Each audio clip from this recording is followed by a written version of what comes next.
Hey friends, before we begin, if stories like this keep you up at night and make you feel something real, don't forget to subscribe to the channel.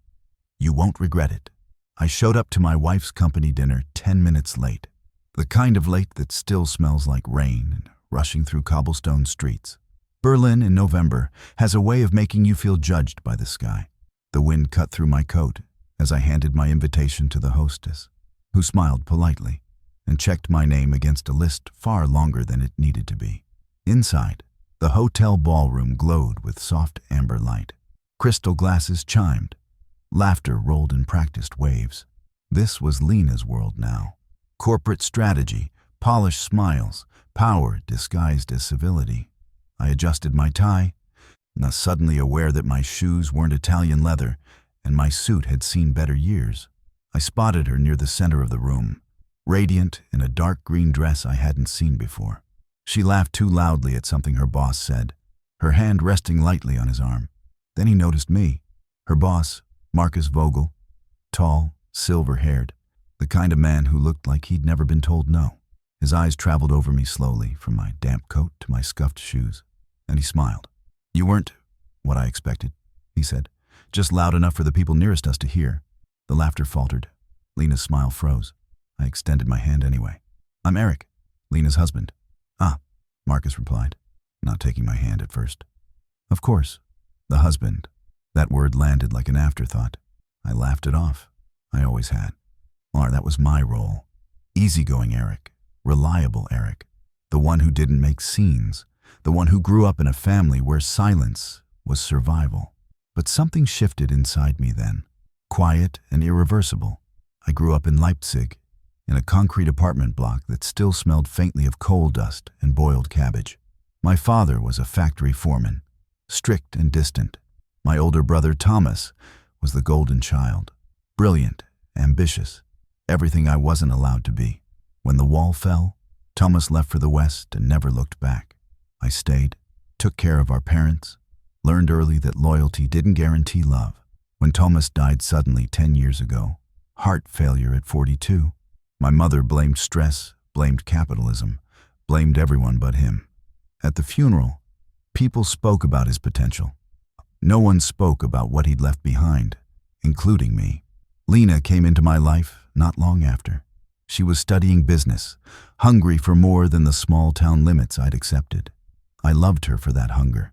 I supported her through internships, late nights, unpaid opportunities that promised future glory.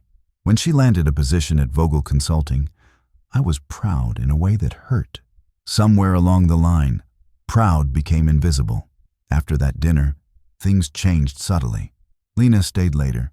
She stopped telling me details about her day. Her phone buzzed at night, face down. When I asked about Marcus, she said he was demanding but fair, that I was imagining things. "You're projecting," she told me once. "Not everyone wants to stay small, Eric." That word again, small. I didn't confront her. I started watching. A Berlin winter dragged on, gray and relentless. I noticed the receipts. 2 coffees charged to her card at 10 p.m., a hotel bar near Potsdamer Platz, the way she dressed differently on company event nights, how Marcus's name came up more often, always followed by a compliment. The truth arrived not in a dramatic revelation, but in a spreadsheet. I worked in municipal archives, digitizing old records. One evening, while Lena showered, her laptop chimed with a notification. An email preview popped up. Careless, intimate, unmistakable. I didn't read it all. I didn't need to. What surprised me wasn't the affair. It was how familiar the feeling was. The quiet realization that I had once again been the afterthought. The revenge didn't come quickly. It took shape slowly, like winter ice forming over a river. Marcus Vogel had built his empire carefully. He liked control. He liked the appearance of ethics. What he didn't like was scrutiny. Through my work, I had access to historical zoning records, development permits, archived correspondence, things most people forgot existed. Over weeks, I noticed patterns. Consulting fees routed through shell companies, projects approved with suspicious speed, a trail that didn't scream corruption, but whispered it persistently. I began compiling, cross-referencing, waiting. At home, Lena grew distant. impatient. When I finally confronted her, she didn't deny it. I need more, she said simply. More than this. More than you. Her honesty was almost a relief. The climax arrived at the company's annual public forum, a glossy event meant to showcase Vogel Consulting's integrity. Politicians attended, journalists, investors. Lena was on stage, poised and confident, speaking about transparency and sustainable growth. Marcus stood behind her, smiling. When questions opened to the audience, I stood. "My name is Eric Mueller," I said into the microphone, my voice steady. "I have a question for Mr. Vogel regarding Project Lindenhof." A ripple moved through the room. Marcus's smile tightened.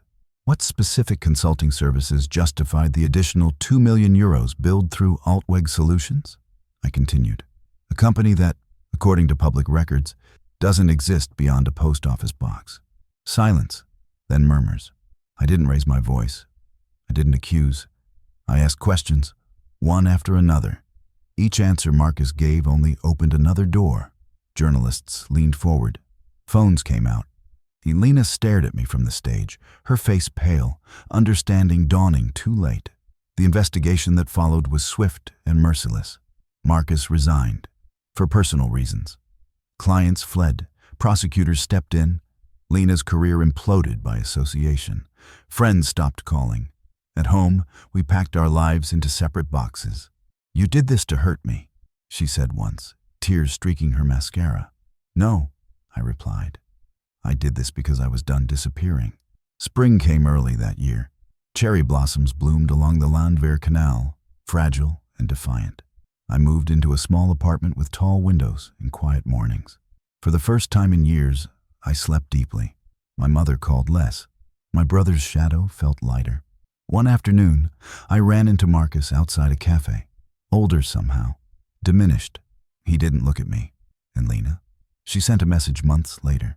An apology, an explanation, a request to meet. I deleted it without replying. Some revenge is loud, some is violent. Mine was none of those. It was simply the moment I refused to be looked up and down ever again.